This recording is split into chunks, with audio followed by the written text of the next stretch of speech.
እንዴት ናችሁ? ውድ የቲዮሪ ተከታታዮች እንደምን ናችሁ? ሰላም ናችሁ? ዛሬ አንድ ታሪክ ልነግራችሁ ነው የመጣሁት እና አዳምጡኝ። ከተመቻችሁ ላይክ ታደርጉታላችሁ፣ ሼርም ታደርጉታላችሁ። ለብዙ እህቶቻችን ይጠቅማል ብዬ የማስበው ነው።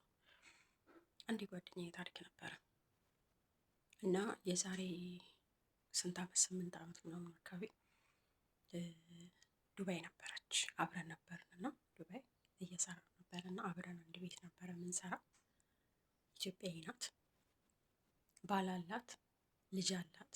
ከባሏ ጋር ነው የምትኖረው። ልጇ ከባሏ ጋር አድርጋ ነው ልጇን የመጣችው እና ዱባይ 2 ዓመት ሰራች።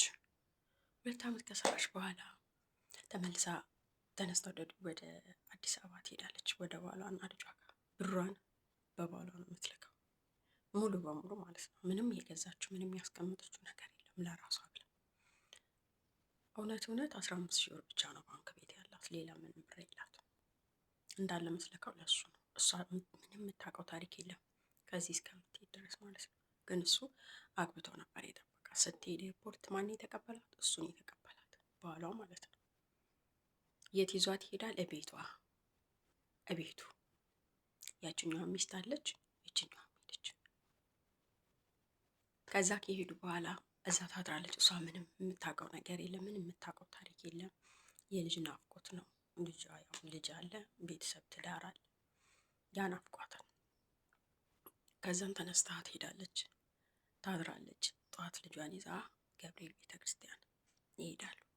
ከዛ ሲመለሱ አክስት አለቻት። አክስቷ ነይ በአስቸኳይ ነይ ትላትና ምናምን ሲገዛዙ ምናምን ከሱ ጋር አብረዋሉ። ምንም አታውቅም። ተነስታ አክስትየው ጋር ትሄዳለች። እዛ አክስትየው ጋር ስትሄድ አክስትየው እቤት ባለቤትሽን እንዴት አየሹ ትላታለች። አይ አሪፍ ነው፣ ጥሩ ኑሮ ነው የሚኖሩት፣ ጥሩ ኑሮ ነው የሚኖረው፣ ጥሩ ነገር ነው። በፊቱ አሁን በጣም ተቀይሮ የጠበቀኝ። በፊት ኩዌት ሄዳ ነበር 2 ዓመት ሰርታ ነው የመጣችው። ከዛ ተቀይሯል፣ ጥሩ ኑሮ ነው እየኖረ ያለው ትላለች። እንዳልገባት የአክስትየዋ ልጅ ገባት፣ ምንም እንደማታውቅ። ከዛ አክስትየው እኔ ቤት ትላትና መኝታ ቤት ይዛት ሄዳ ከነ ልጇ እሱም እያለ አሁን እንግዲህ ባለቤትሽ አግብቷል፣ አንቺ ምን ትወስኛለች ትላታለች። ምንድን ነው ልጅ የምትለው? ምንድን ነው የምታረገው? ምን ታርግ?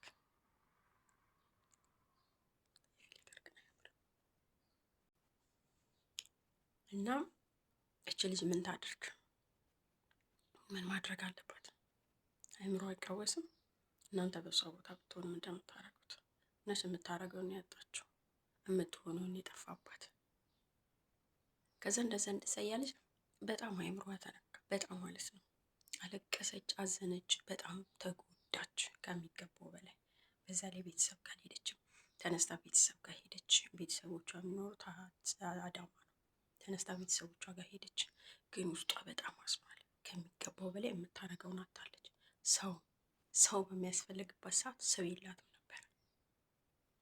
ኢቨን አክስትየዋ በቃ ኖርማል ነው፣ ታስጠጋታለች፣ በቃ ትኖራለች። ግን ከባድ ህመም አለው፣ በጣም ከባድ ልብ የሚሰብር አይምሮ የሚያሳምም ህመም ማለት ነው። እች ልጅ ሄደች ቤተሰቦቿ ጋር፣ እረፍት የላትም አይምሯ፣ በጣም ታመመ፣ በጣም ተጨናነቀች። ግን የሚያቀላት ማንም የለም ነበር ህመሟ። አይዞሽ የሚላት የለም። አዲስ አበባ ትሄዳለች። አዲስ አበባ ነች ስትባል አዳማ ትመጣለች። አዳማ ነች ስትባል አዲስ አበባ ትሄዳለች። የማትፈልገውን ሰው ሁሉ ታገኛለች። በቃ ምን ታድርግ? ምን ትሆን? ሰው በሚያስፈልግበት ሰዓት ሰው የላትም። ኖርማል እኮ ነው። ሰው ከሄደሽ ታድሪያለሽ፣ ዘመድ ከሄደሽ ታድሪያለሽ። እንደ ማንኛውም ሰው ያስጠጋሻል እኮ ዘመድ። ግን የውስጥሽን የሚረዳልሽ፣ ተናግረሽ የሚያዳምጥሽ ሰው ያስፈልጋል በጣም ማለት ነው። ምን ታድርግ? ምን ትሆን ይች ልጅ? እውነት አረብ ሀገር ያለን የማዳም ቅመሞች አንዳንዴ ቆም ብለን እናስብ። አሁን ይህንን ስላችሁ ይቺ ደግሞ ምን ወሬ ታወራለች ምናምን ትላላችሁ። የደረሰበት ግን ያውቃል። ህመሙ በጣም ከባድ ነው፣ በጣም ያማል። ያ ህመም ውስጥሽ ኖሮ ከጎን ሰው ያስፈልግሻል። ስትሄጂ ስትመጪ ውይ እሷ እኮ እንደዚህ ነበረች፣ ወይም ባሏ እኮ አግብቶ ጠበቃት፣ በቃ በልጅ እንደዚህ እየተባልሽ ተሰሚያለሽ በጆሮሽ እንዲህ እየተባልሽ ግን ምን ታደርጊያለሽ? ውስጥሽ ቁስል በቃ ህመሙ በጣም ከባድ ነው። እውነት ከምናገረው በላይ በጣም ከባድ ነው ህመሙ። እና ምን ልላችሁ ፈልጌ ነው፣ ሪከርዱ በጣም በዛና አዳምጡት እሺ።